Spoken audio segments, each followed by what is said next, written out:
Мұнай өңдеу саласында 30 жылдық тәжірибесі бар завод қайта жаңарудан өтпек. Жоба аясында 2018 жылға дейін 14 жаңа технологиялық қондырғылар салынатын болады.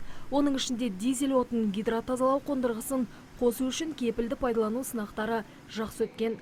Нәтижесінде мамандар Евро 5 стандартты деңгейінде жылына 1,5 тонна өнім алуға болатынына көз жеткізген. Ал бұдан бөлінетін күкірт сутегі қуаттылығынан жылына мынадай 4000 тонна күкірт өндіруге мүмкіндік береді.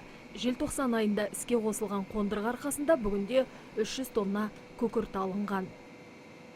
Раньше сероводородный газ сжигалось на факел, то есть бұрын күкірт сутегі ауаға ұшып кететін, ал жаңа жүйенің арқасында қазір ол да қайта өңделіп, қарапайым күкірт алынуда. Осылайша біз өңіріміздің экологиялық тазалығына үлес қосып отырамыз. в лепту по улучшению экологии. Жанар-жағармай құрамындағы октан санын көтеру үшін салынып жатқан мына құрылғы болса, келер жылы пайдалануға беріледі деп жоспарлануда. Бұрындары бұл қондырғының аса қажеттілігі болмағанмен, Евро 4, Евро 5 стандарттарын шығару кезінде қажеттілігі жоғары болмақ.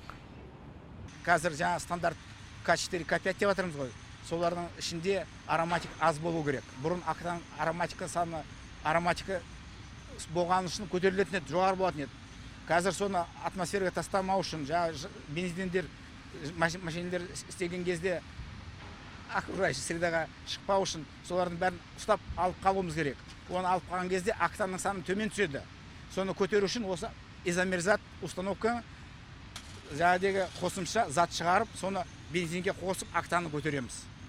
Осы установка 600 000 тонна жылына шығарады, соны қосып 2 миллион 300 000 тонна бензин жоғарғы октанды, соны шығаруға мақсатымыз сол.